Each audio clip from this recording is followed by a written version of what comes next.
What's that? It's her book of scary stories.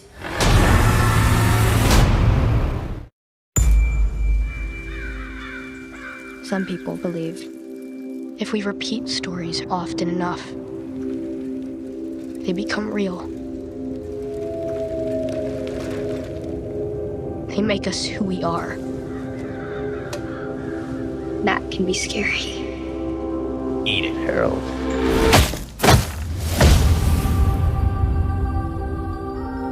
Do you want to see a haunted house? Some kids went missing, so they boarded it up.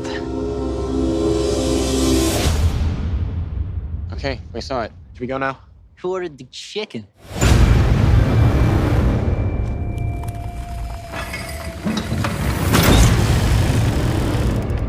What's that? It's her book of scary stories.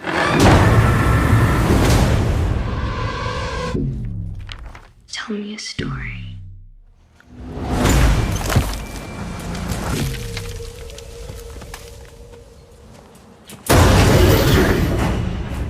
Hey, what's going on? Tommy's missing. Tommy's name was in the book. There's no way it's actually connected, right? Okay, what if what happens in the book is exactly what's happened for real? Oh my god. Aggie! Stella! Listen, you're in the next story. We're reading it right here. It's a corpse looking for her missing toe.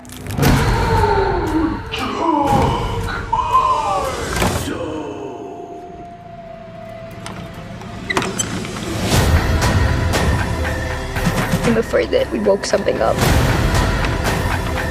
You shouldn't have taken the book. We've got to stop it.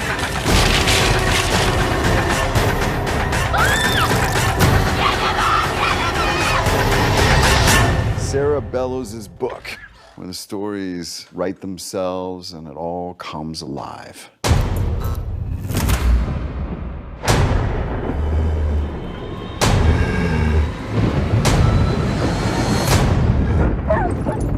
The jangling man is coming.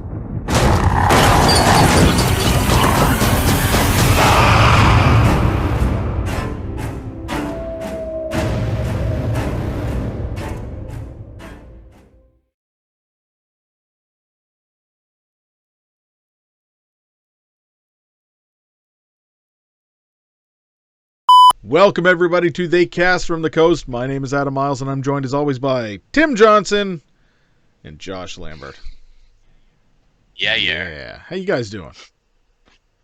Good. Excellent. We got a good movie to talk about tonight, guys. Some people think so. Yeah. Oh, Josh has notes apparently. Oh, always.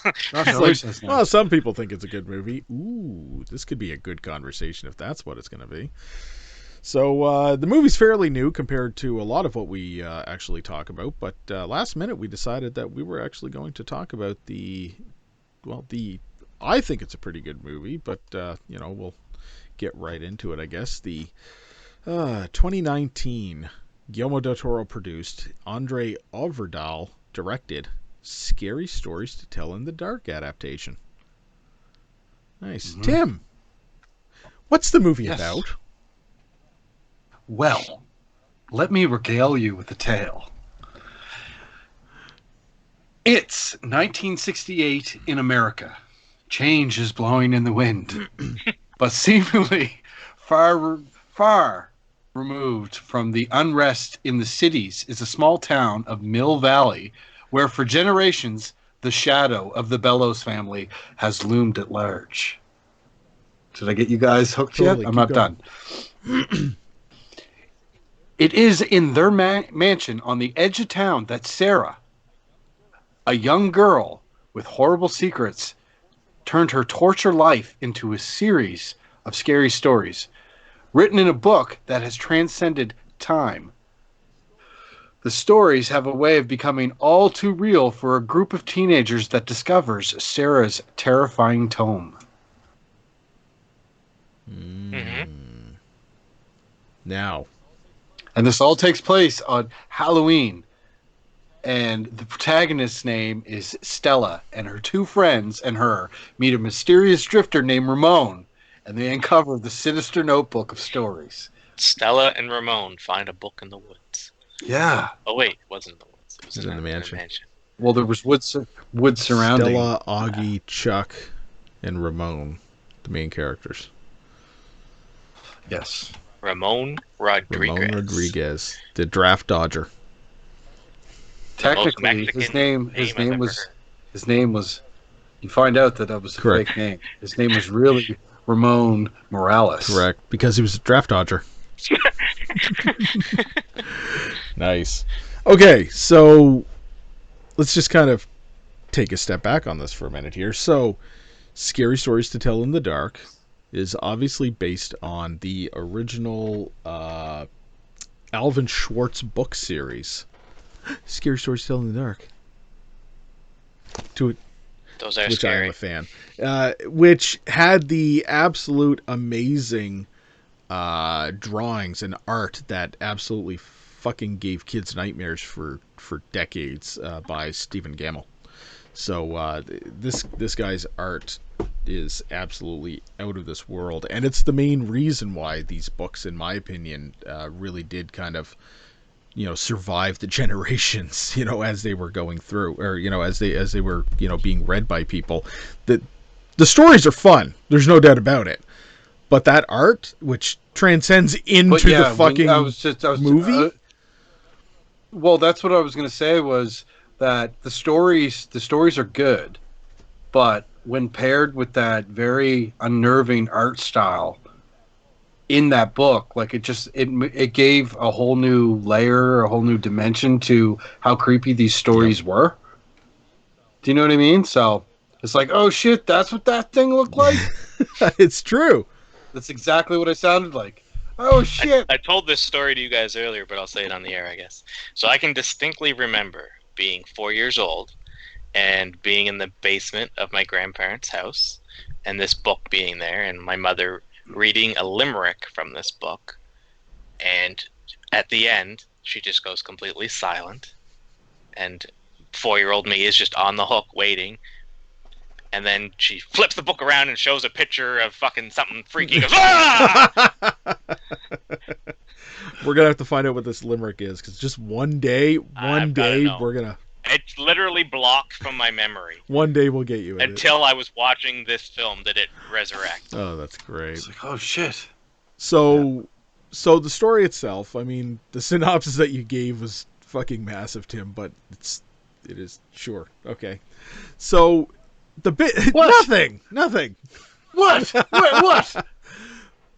Normally they're like 2 sentences. I'm reading it like straight verbatim off of IMDb. I put passion into this. Passion.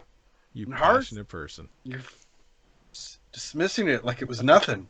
You fucking jerk. So the big thing about this was that, I mean, the question that everybody had was, how are you going to put these stories into a single movie?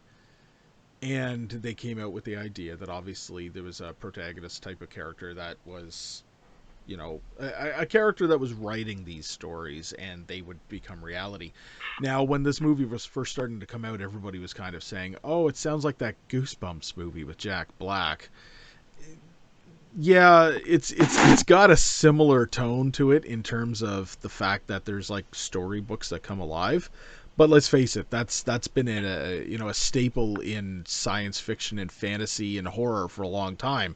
Books that make things come alive. I mean, I'm pretty sure Tim's wearing a shirt that has to do with a movie and TV series where a book makes shit come to life.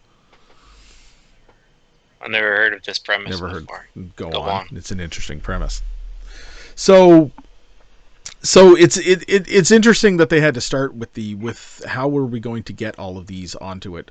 The original thought that I had was that they were going to come up with some sort of an anthology feature, which would have been different. That's what I thought. But it's kind of cool the way that they did this. So Like Tim has said, set in 1968 in a little place called Mill Valley, Pennsylvania. So it's small town America. Nixon's running for terms again. Vietnam's, on the go, and there's draft dodging going, obviously.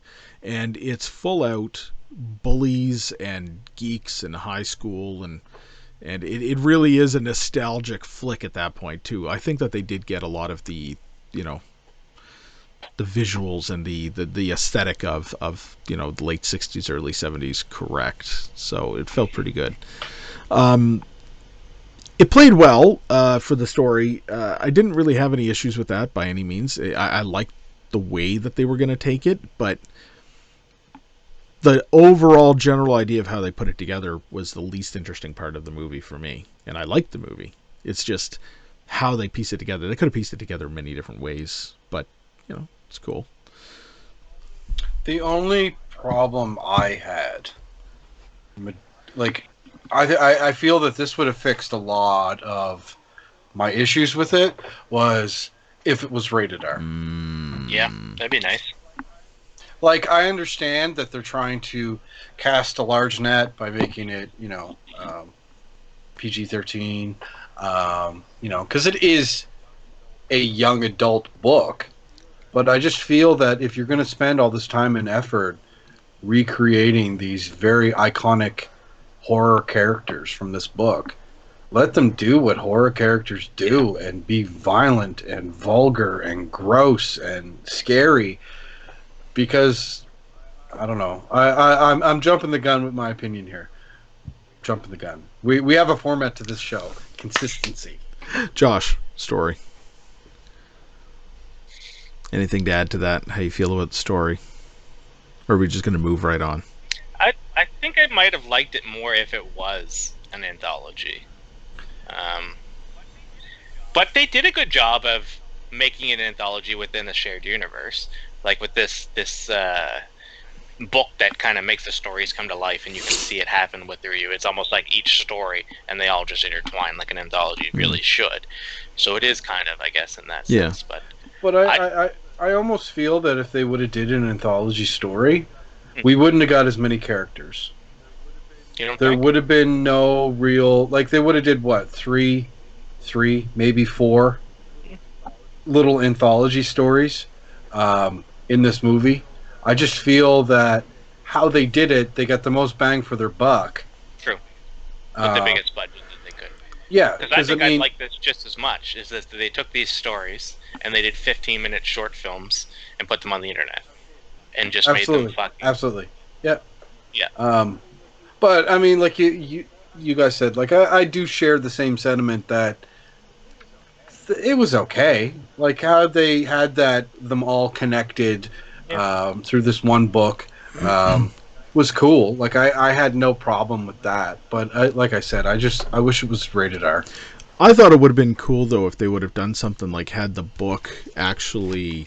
like maybe well, yeah, kind of like if Sarah Bellows have actually had some sort of an artistic flair, and like you've seen some of these original sketches as like a forewarning as to what was coming.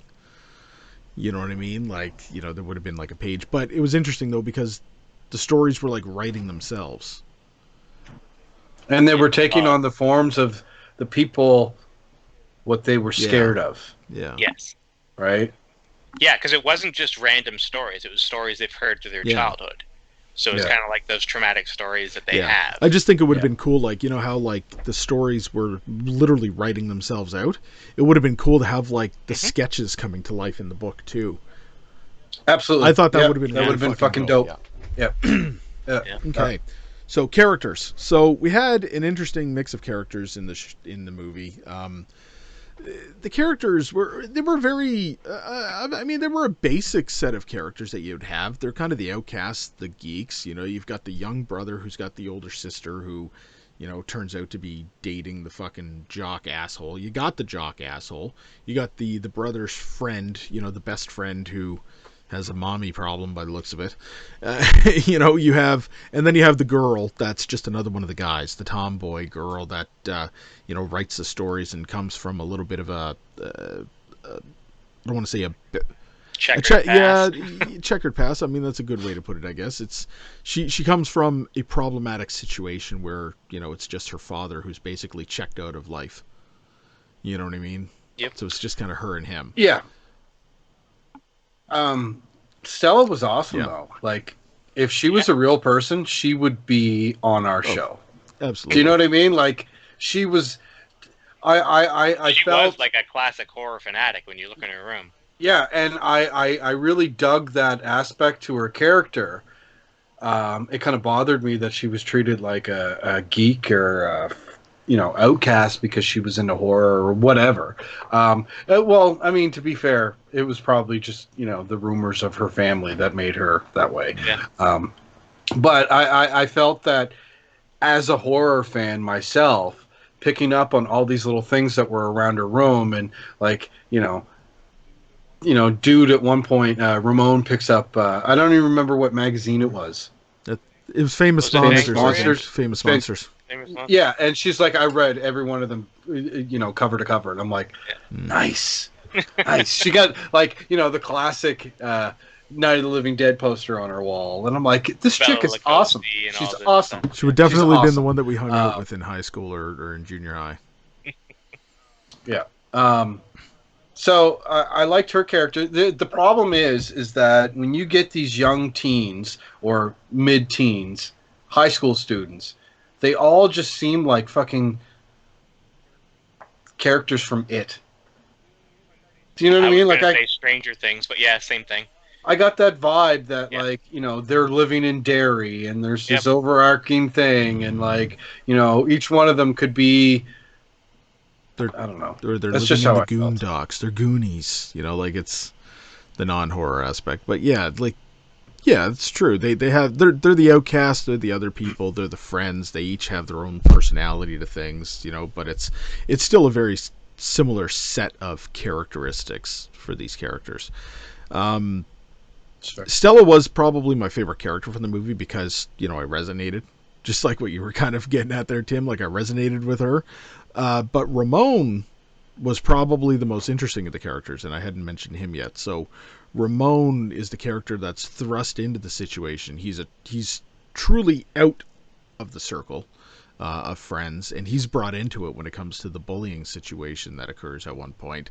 But he was also, it's a good part to the character because late 60s, early 70s, Vietnam War kicking off. Turns out he's a draft dodger, but racism is high in small town America at this time still. You know what I mean? Like, they're basically calling him all kinds of names and They legit fucking use racial slurs for Mexicans all over his car. And I was like, what? like in a PG-13 movie, they're calling him a wetback,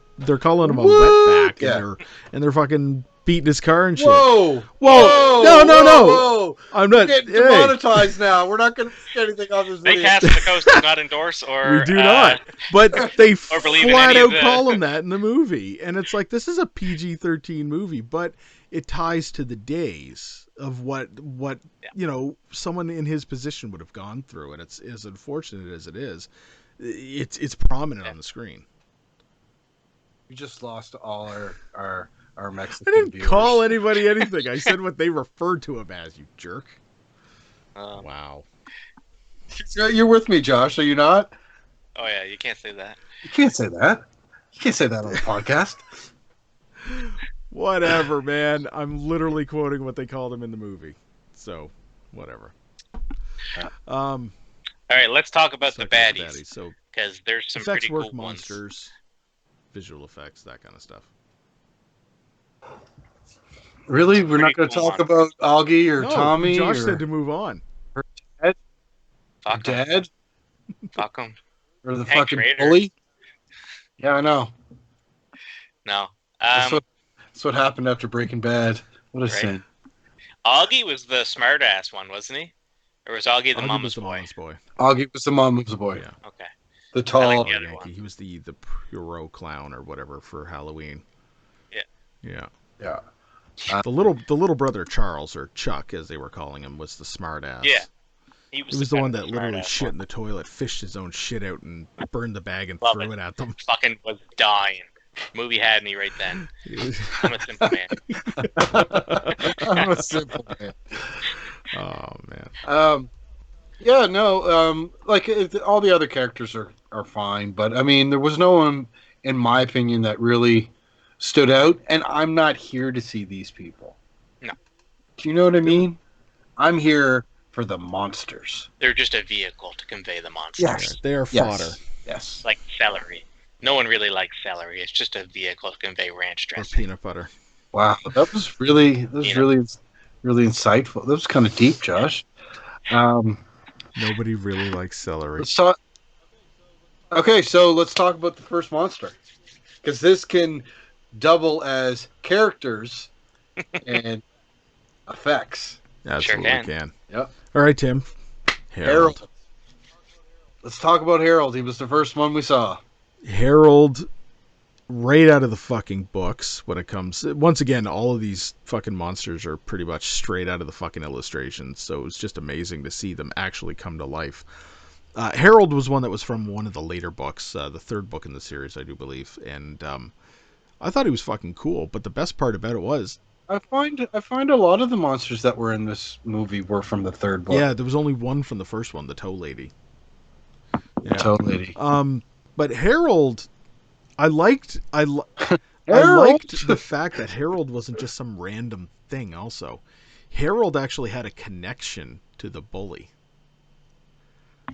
It was much like Josh and the way that his mother used to do the limericks to him. It was something that freaked him out. It's like he hated Harold.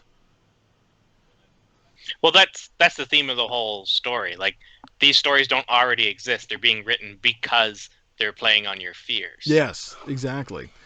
Right? So he grew up probably scared shitless of this fucking scarecrow in his farmyard. So then when he became an adult, or young adult, he started beating it with a baseball bat because he hated it. Yeah. Stupid fucking Harold, and he gives a couple good whacks in. And Harold was made to survive that, apparently, because he's still standing. So, but Harold was a creepy ass fucking character. In the books, he was a little bit more violent too. It was weird because, like, in this one, that would have been awesome in an R-rated movie. Yeah, exactly. But like Harold would, like, in the books, I think he was like decapitating people, and he was like standing on the fucking roof of the building, staring at people as they were going by and shit. It was weird. But in this one, I mean, he fucking stabs the bully with a fucking pitchfork. The beetles going in and out of his eyes made me feel really uncomfortable. Yep. I was just going to say, it was almost like that was their version of Harold blinking. Yep. Oh, is that what happens in the story? No. But that's when you're looking at Harold and there's no movement on his face. Yeah. He's not blinking, but just that little cockroach or beetle. The bugs going in and out. It was almost like that was the very life. It was life, very unsettling. And to make the character unsettling even further, when he actually stabs the bully and he's like killing the bully, in my opinion, the bully had one of the most uncomfortable deaths in this movie. With the fucking straw coming out of his mouth, and he's like fucking vomiting and shit, and it's like he's suffocating. And it's like, everybody's had that feeling of something in your throat that you just can't get out. Well, just imagine fucking straw and hay growing out of your mouth. Like, I actually, when I first saw it, everything up to that point, I was like, yeah, this is good. And then I seen that, and I was like, ooh, I'm uncomfortable with that. That was really well done. Like, it made me feel for him. The bully. It was weird. No, fuck that guy. I did hate him, but I was like, I felt that's no way to go. That's no way to go. Del Toro is a master of these kind of effects. And Andre himself is coming along pretty damn well. What's his last name? What's his last name, Adam? Oh, that was a better attempt than I was expecting. So Ovredal. This backfired. Nice. Okay, so Harold. Shit, first real monster that we see. First character, thumbs up. Yeah, pretty cool. Yeah, thumbs second up. One, moving on. What was the second one? Was it not the big toe? No, I feel It like wasn't the spiders. That was after, or was it? No, spiders was after that one. It was the toe. I think so. yeah, it was was the the toe. toe. So the toe lady was definitely in the first book. The toe lady was in the first book, and once again, the sculpting of the makeup and everything was straight out of the fucking books. And the image of the lady from the first book is, to this day, one of the most iconic images that was ever put into the books. People have that tattooed all over their bodies. I was watching a weird partial documentary on it. Is that in That the is the first first book? yeah. I bet you that's the page she'd switch to scare me with. Back to the mother issues. I bet you. Because as she'd go to the limerick, like she'd slow the tempo right down as she read the last line or two of the limerick, and then blah! One of these days I will figure out exactly what it was, Josh, and when you're not expecting it. Well, there's only a couple limericks in there. Yeah, there's only a couple in there. Oh well. Yes. So the toe character. So this one was creepy as shit because this was also one of the first ones that was introduced in the trailers. Because I did enjoy the viral marketing campaign for this movie because they started with quick flashes of characters. And one of the first things you ever seen when they released the little trailers for this was you heard like the wispy breathing, and then a foot walk in a position that's missing the toe, and all it says is, "Where is my toe?" And it like cut. And it was awesome because like there was so many possibilities as to what that character was actually going to look like in the movie. You know, when you've read the books and you've seen this shit, right, and you're trying to figure it out. Poor Augie. So this is where Augie was home alone and yelling at his mother on the phone. When he ate that big toe, that big nasty big toe, that was gross. It was gross. The only thing that went through my mind at the time was, how chunky are the fucking stews that you normally eat? That's a big fucking toe. Like you put that. That you could put that and then in he your mouth chews. and not immediately know. And then he chews a couple times. He goes, and he like pulls out this big fucking thing, and I'm like, just like Mom used to make, like fucking eyeballs in the stew and everything. Like it's weird, man, when he knocks it over. I did feel like he deserved it though. He deserved it for being the straight man. Because when they're talking about it, he was the one that's like, no, that's impossible. You know, it's scientifically impossible. He's making fun of them too. He's like, I'm home alone, ain't nobody here. You motherfucker! I hope Toe Lady shoves all of her dirty toes in your face. Probably do. Well, it would just be the other one. She only had two, and she was missing one.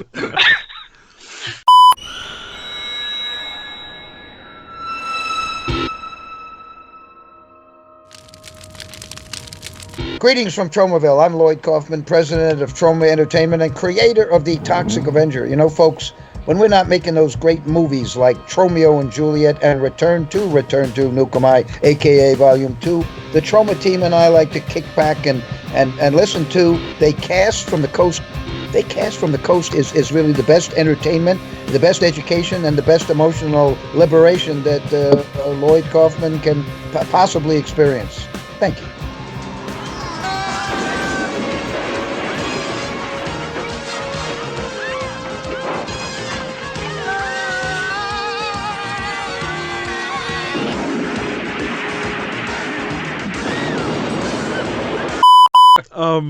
The interesting thing is that the dispatching of the characters is different for each time too. So with Harold, he basically was turned into another version of Harold. That was pretty cool. Like that was the whole, you know, with the fucking straw coming out of the mouth and shit. Oh, Tommy. But with this one, it almost played on another story too, because he crawls up underneath the bed to try to hide. What a little bitch. And then he's like dragged away into the fucking emptiness and the black void of nothing underneath the bed. And it was like really cool shot where he was like being dragged at a huge distance away when the bed's only like fucking 6 feet long. Now he's hanging out with Howie Mandel. Oh, yeah.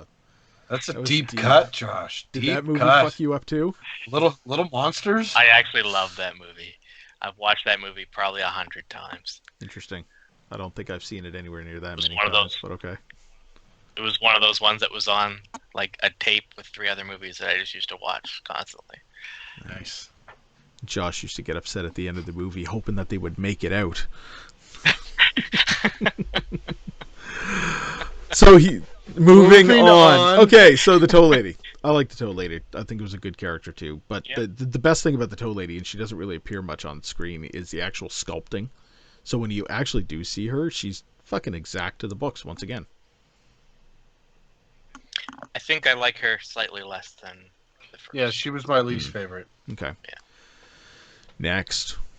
So the next one wasn't necessarily a monster as it was, but the story that came next, which had some good visual effect to it, was with the sister.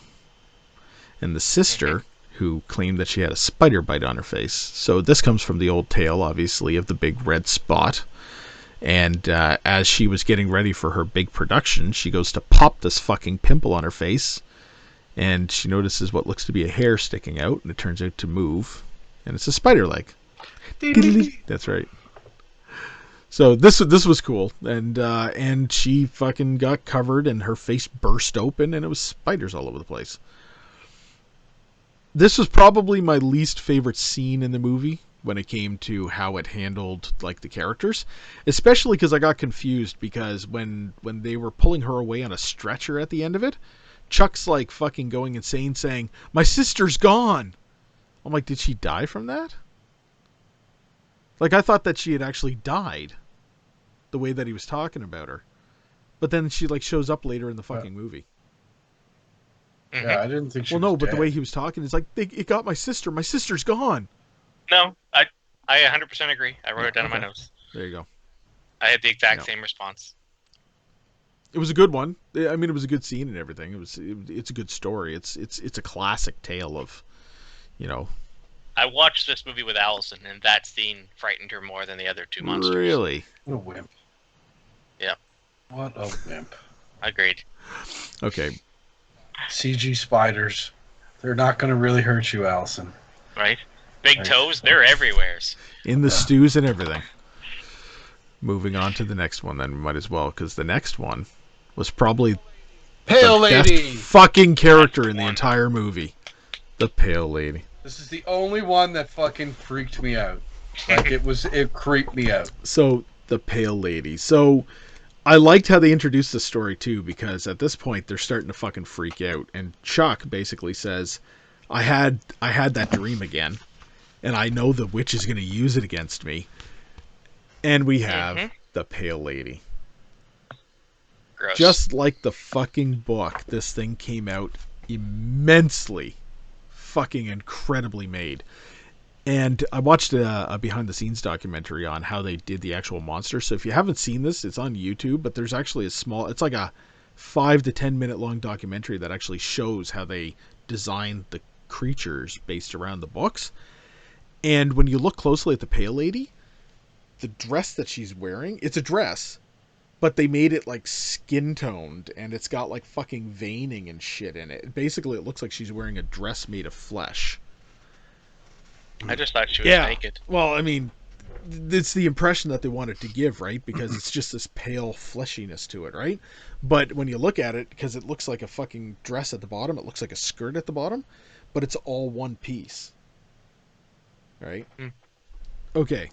It's very unsettling. Extremely unsettling character. Well, the thing that I found most unsettling was eventually when she, more or less, Chuck sees her at the end of the hallway, and it was like every time he was running and he would go down a different hallway, she was there, so he just kept running. And it just got to a point where he was running out of hallways, and every time he would look at her, she'd just be a little bit closer. It was like And then the he'd look Doctor away. Who Angels. Yeah, and like it got to the point where she's just like he would just look, and she was right there. Creepy. It was terrifying. I also like the misdirect, how because they were at the hospital looking for records on Sarah Bellows, the Red Room that stood for records and something. Yeah, records and something documents. Records Yeah, and something like documents. Records and documents or whatever. So they're like, oh, that's got to be the red room. But then, like, the alarm goes off and it just literally makes all the hallways red. It's Yeah, so that's good. What was creepy ass about the character too was that it's not like the character was like uber violent. It's not like it like attacked him. It like hugged him and fucking Just embraces like you. absorbed him. And she's weird. like, she's like, and that's what was unsettling about it. she was like moaning or something like this too. She's like, oh, and she's like making these weird fucking noises doing it. Man, fucking creepy. It's like a creepy version of the Ring monster or like the Grudge monster. But like their mom. Yeah. The Grudge monster's mom. Aunt. Exactly, Yeah. the pale lady. Nice. So yeah, no, this was definitely my favorite character in the movie. Favorite character in the movie by far. I think we all agree on that. The next one I believe was Jangly The next Man. one was in fact the Jangly Man, Ramon's story. So which I wasn't I liked it. I've seen, but the Jangly Man itself was actually not part of. The Jangly Man himself was not actually a story in any of the books. It was the only thing that they did that was entirely, well, not entirely original, but it was original. But when because they were announcing it that the Jangly Man was going to be an original character that they designed and they developed and everything else for the stories. But I remember when the Jangly Man appeared on screen, he said specifically, Mitai Doti Walker, which is actually a story from the first book, here. And even though it's not the Jangly Man, they did take some information from the story. So the story, Mitai Doti Walker, has to do with like the severed head that like comes down the chimney and bleeds everywhere and starts yelling this story, and it like freaks people out, and it's like a foreboding and warning danger and stuff like this, which is similar to what actually happened when the Jangly Man appears on screen for the first time. Yeah. So they, even though the character itself they designed differently, the story and the tale is actually there. So I feel they gave too much screen time to it, though. Well, I think that they were trying to. I think that they were trying to say that that was going to be probably the creepiest of the characters, and it was. It was creepy. I mean, there's no doubt about it. It would have been better, I think, if Ramon's fear was the Pale Lady, and you had the Pale Lady like going after him in the jail or something. Like I don't know. Like they were actually running in the streets and stuff like this, and she was like down the fucking alleyways and shit like this as they're running by and stuff. Yeah, I wanted more of the Pale Lady, but I mean, they could have mined so many different stories that they used in this movie. They got to leave room for the sequels, guys. If they make it, I don't know. It was. Are they actually contemplating? They are contemplating a sequel. It was a financial success. The movie. It topped the box offices at the weekends that it was, and Del Toro has pull. So if he says I want to produce another one, then they'll do it. It'll probably be a different director. Well, I mean, because Andre's moved on to a bunch of other projects now. But well, the budget for it was $25 million, and worldwide gross was 105. So yeah, million. So 4x return. Yeah, exactly. So they're swimming in it. So, in all honesty, they'd be stupid not to make a sequel. But give it a couple of years and do it right. You know what I mean? Yeah, but not too long. Not too long. And give us more Pale Lady with certain seals. Yeah. Yeah, give us more Pale Lady too. So. But then the last kind of monster or character that they really show in the movie is a different. It's a new character entirely too. But Bellows, Sarah Bellows. Sarah Bellows. So. Yeah. I was very disappointed with the reveal of this character. Oh, the ending was so lame. Yeah.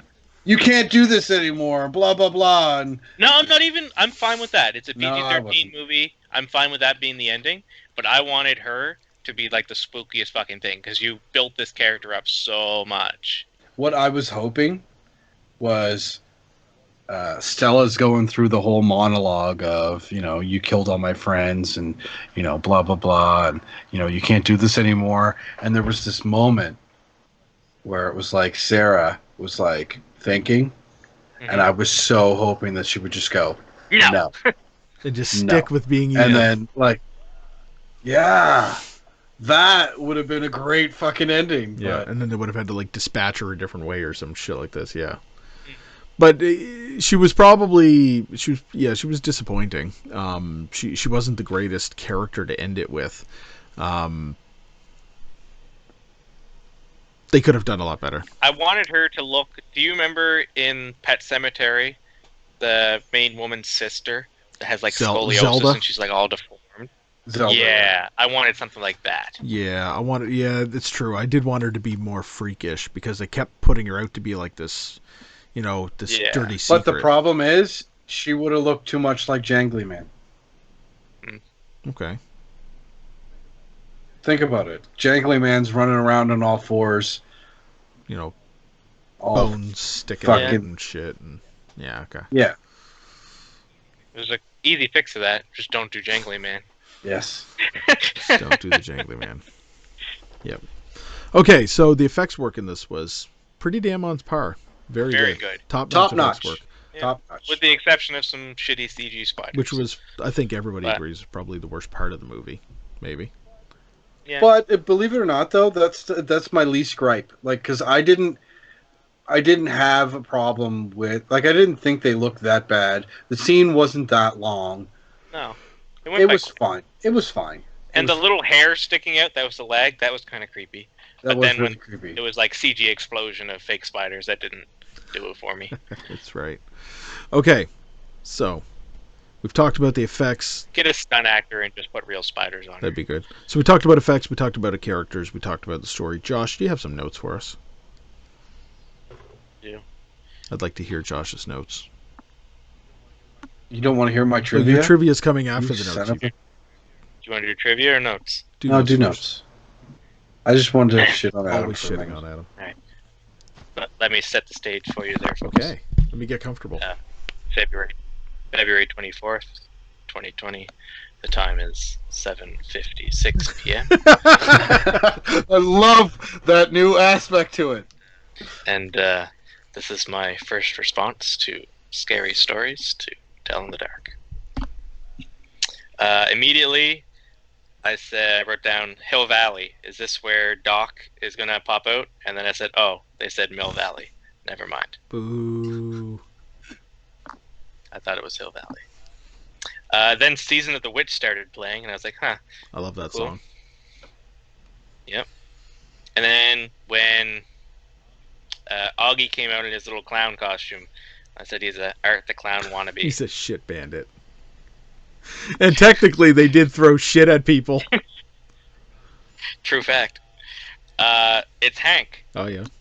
That would have been when the father was introduced. Yep. I said they're talking over walkie-talkies and getting a very Stranger Thing vibe. I don't think that really happened. What, friends using walkie-talkies? I don't think in the early 70s, all these kids, Goonie style, just had all these walkie-talkies that they talked to each other for a little while. I think that's a fabrication. In the 80s, for a little while, me and one of my friends did. He was just up the road. You probably had a CB. You look like a CB kind of guy. But oh well. Had a whole rig. Whole ham radio. Yeah. Turd fishing. This movie has me hooked.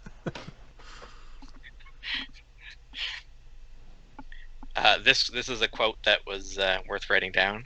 I got the goods, so let's banana splits. Excellent. Good shit like that. I said, oh my god, Tommy is going to sneak the turds in the candy. I said, oh my god, Tommy's going to steal the candy, but it's just full of turds. I thought they were going to fill the candy bag with turds and trick them.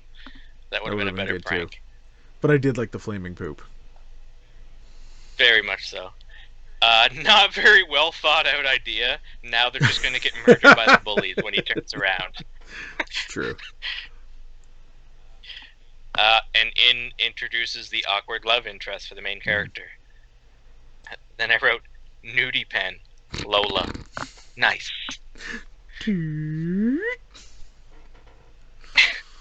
Hung herself with her own hair, so she's like an emo Jack Sparrow. Oh. Because if you remember that story, he talks about wrangling up sea turtles with his own hair. I was like, yeah, that's not true. And then I wrote Switchblade. Nice callback to 5 minutes ago when they're talking about if he had a switchblade. Nice. So this film so far is relying on cheap jump scares. We're at 2 already. And this is when I had the epiphany, and when I started to change the entire way I looked at this movie. Up until this point, I did not like this movie. I said, this movie is dumb, it's too childish. At this very point, I said, wait, that is exactly how the book was. It relied on jump scares. I remember vividly my mother reading the stories that ended in jump scares. I was actually sour until this very moment when I came to this realization and did a 180-degree span in about 30 seconds. Followed by jump scare number 2. This is, why would you date a psycho like that? It's better than fishing for turds. Another excellent line. The little brother goes to the sister. She goes, why would you date a psycho like that? And her response is, it's better than fishing for turds. So late 60s, and you're sneaking a little brown boy into your father's house who's super protective. That could never go wrong. Shit.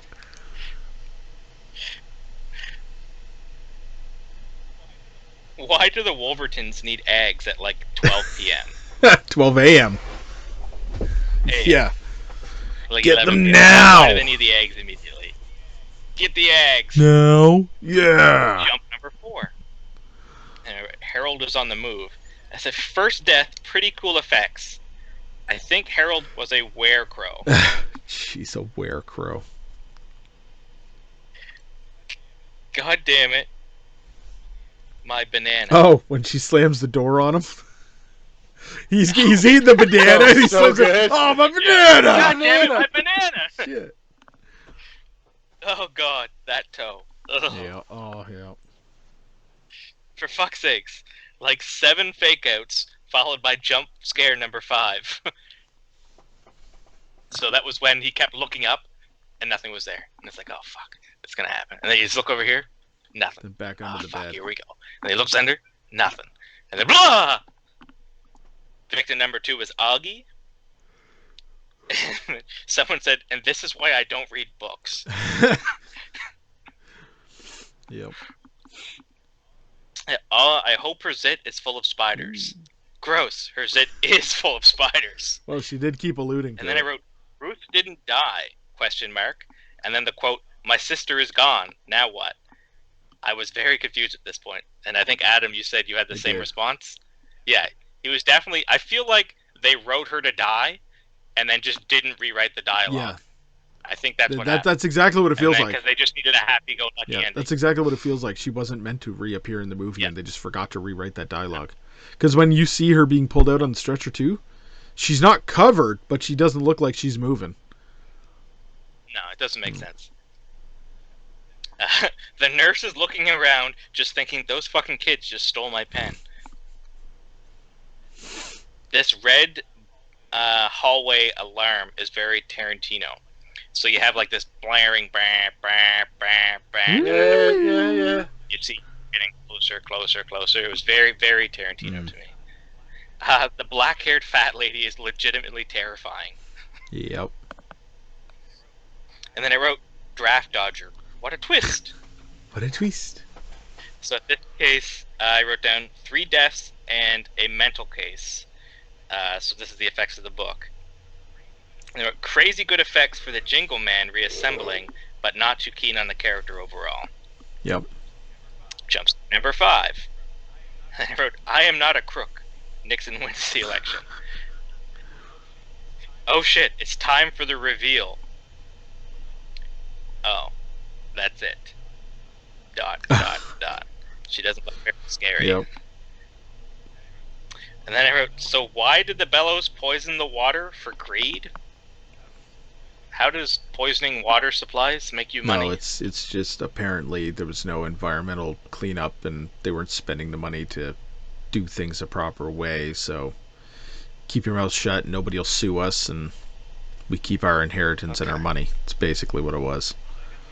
Because I got the impression that it was like legitimate, or deliberate rather. Oh, it could very well have been deliberate, but they weren't making money off of that necessarily. It's that they didn't want to be like, found out, and they didn't want to pay to do anything proper about it. Let's see. And then so Ramon's character arc is he goes to Vietnam to get blasted. He goes to Vietnam to die. Seems like a pretty bad story. What the fuck? And then I just wrote, oh, the crazy lady that had spiders in her face is back. I see. So none of the main characters are coming back, I guess. Happy ending, kinda. Not really. And that concludes my initial thoughts of scary stories to tell. Nicely done, Josh. Tim! But I can actually, not many times can I ever do this. Can you pinpoint the moment when you think a movie is shit to when it's likable?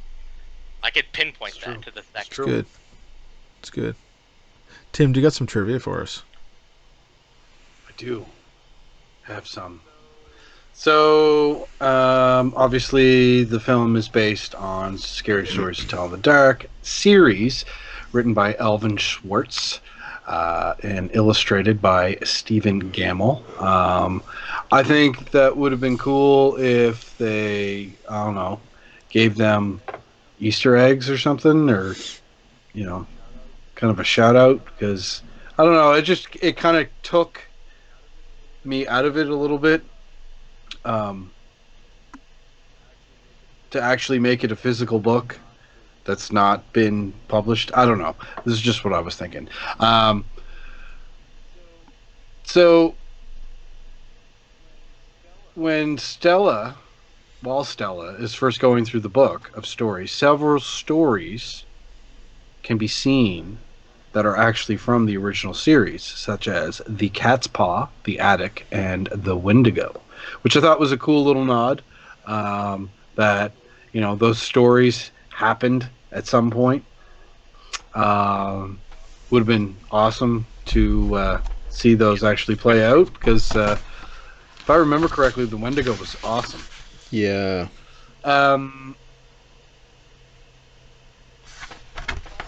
Only 5 people died in this movie. Body count. And Ramon, Stella, and Ruth are the only ones to survive their stories. Which, I'm happy that they did do that. That they had no problem killing off what you would think were protagonists, right? The musical theme that plays throughout the film is the Hearse song, which is one of my favorite all-time creepy songs.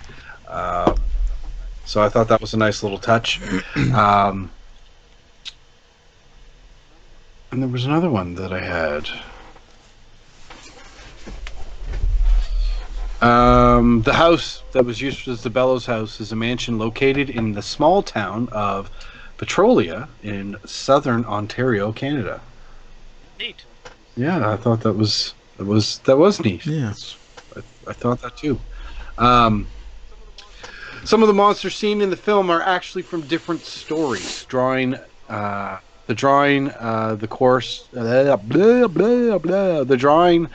the corpse looking for her toe is actually based on one of the stories about a haunted house, while the jangly man seems to be a mix of his own titled Footsteps and from Me Tai Do Tai D Walker. I feel like I said that a lot more complicated than I had to.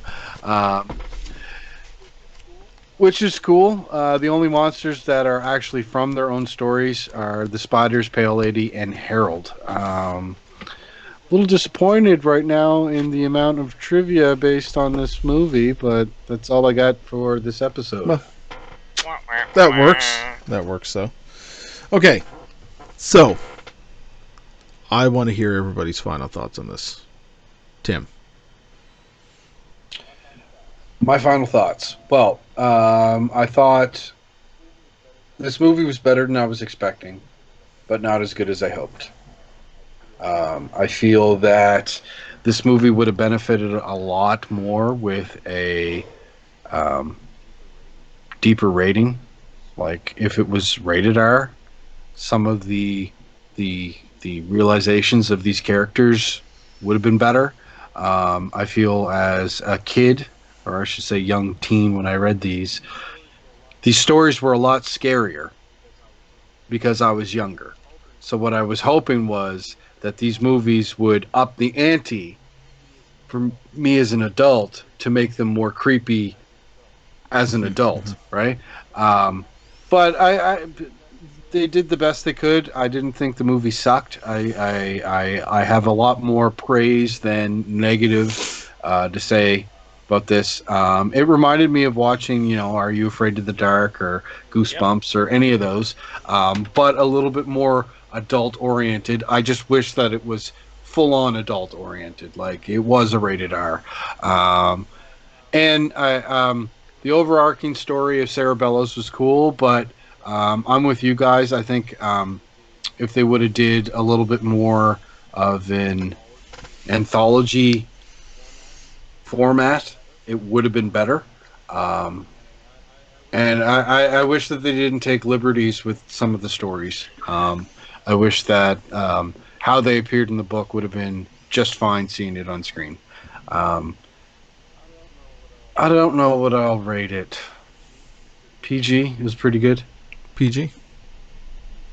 Yeah, PG. I mean, if you're a fan of the books, obviously go see it, watch it. They did justice to a lot of the character designs and just the overall mood. It was fun, but I don't know. As a fan of the books, it was all right. It was pretty good. PG. Okay. Well, I'll jump in here next, and then we'll go down to Josh. So, I think the movie has a great replay value. I'll probably end up watching this once a year or so. It's a great feel movie to me. I think that it tried very hard to capture the essence of certain coming-of-age type movies that exist already, like the Monster Squad, Goonies, that kind of a thing, where friends are coming together to stop some sort of an evil, and, the adults don't necessarily understand. Even the older sister didn't, agree with the situation at first. Stuff like this, right? The effects work were fucking phenomenal in this movie, and it really was a creepy take on a lot of shit from this, and more than anything, I was excited to actually see a lot of this come to life. And in the hands of Andre and Guillermo, I mean, it is perfect in that way, in my opinion, like it really is. It does open it up as well for the fact that it closes off very much so, saying that they need to find a way to turn things around. So that if they plan a sequel, it's going to be, they're going to fuck with that book somehow, and they're going to try, and it's just going to unleash more shit, or something's going to happen. So, I mean, it left it way open. It's not like, you're trying to, scratch your head saying, how the fuck would they make a sequel to this? It's pretty fucking open as to what they would do. I recommend the movie to people. I always do, and I tell them it's more than just a kids movie. It's definitely not Goosebumps. It sits on the level above Goosebumps when you look at the movies, because Goosebumps was more of a comedy, comedy fantasy film, with some interesting characters. This definitely sits above it. Surprisingly, they're both like PG-13. It's weird. I agree. This movie would have done amazing as a pure R rating. I can only picture shit like what The Pale Lady would have done if it was a pure, R-rated movie. But I'm happy with what we got, and I think that the direction that they took with it was great, and the visuals once again were just fantastic. One of my favorite parts of this movie, I kid you not, is also the rewrites on the songs that they had in this movie. So I said at the beginning of this, Season of the Witch plays at the beginning of the movie, and I love that song. It's a classic song to me. It's one of my favorite all-time songs. But at the end of the movie, it's Lana Del Rey does a version of Season of the Witch, which is even fucking better than the original, in my opinion. Like, it's absolutely my favorite version of the song now. So it's like they really put a lot into the spirit of this movie. The only thing that I really have to gripe about the movie is that at certain times they seem to lose the aspect of the atmosphere. Like, yeah, it starts off at Halloween time, but I really wish that more would have happened at Halloween. You know what I mean? So they would have kept the tempo up, and it would have felt a little more atmospheric. The movie felt like it was just like Halloween happened, and it's like It could have been weeks later. The rest of the movie was November like it was 1st, just November, which is not exactly right. Yeah. They did get that one throwaway line though. They're like, "You're a day late. This prank is not funny. Halloween was yesterday." It's true. Yeah. Overall, I would actually have to rate this movie an R myself. I'd recommend it. Josh.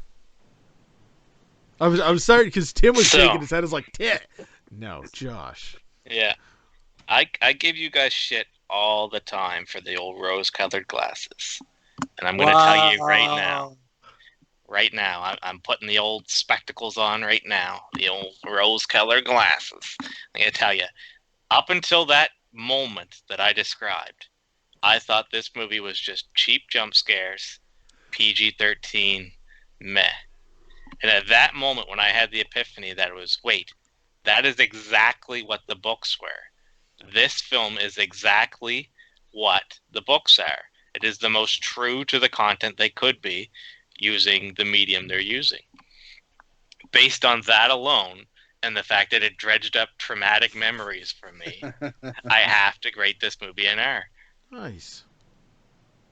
Wow, so I'm the Josh of You're this the episode? Josh of this episode, buddy. Wow, I don't like this feeling. Anything Josh feels normally. But I didn't outright shit on the movie. No, you just had more gripes, than there should have been. I held it to a higher, be the best possible thing that you could be, and it wasn't. That's absolutely. Yeah. But if I didn't have that epiphany, this movie would be rating a G for me. It was that much of a step up. But I had that epiphany. Okay. Well, I mean, with that being said, the movie does hopefully open up the doors for more for the director and we'll probably end up talking about this on one of our future episodes, but the director back in 2016, the movie directed a movie that was the reason why Del Toro picked him to produce or to direct this as well while he produced it. 2016 saw The Autopsy of Jane Doe hit the festival circuit, and for a movie that literally came from nowhere, it had a couple of, fairly known actors in it, and it was like, where the fuck did this movie come from? And it's one of the most atmospheric movies. It was actually my favorite movie of 2016. So hopefully this just means that they pulled him into the mainstream and he's going to be making more movies with bigger budget, because he really did have a good eye for it. So, yeah. Yep. Ooh, getting sleepy. Well, it's a good thing that we're done for the night, Tim. Oh, thank God. Thank you, everybody, for tuning in to this episode of ZCAST from the Coast. Please remember to find us out on Facebook and subscribe to our page. Find us on YouTube. Subscribe, like, share everything that we produce. Please do not forget as well that we are on all the major podcast mediums. You can find us on Google Play, iTunes, Spotify, etc., etc., etc. And we also have a Patreon account going. So please open up your hearts and your wallets and donate into the Patreon. And until next time, Tim. Stay spooky, everybody. Josh. Go and watch some of our videos, because they're better than fishing for turds. Better than fishing for turds. I like that, Josh. It's good. See you next time, everybody. Thanks for tuning in. Good night. Good night.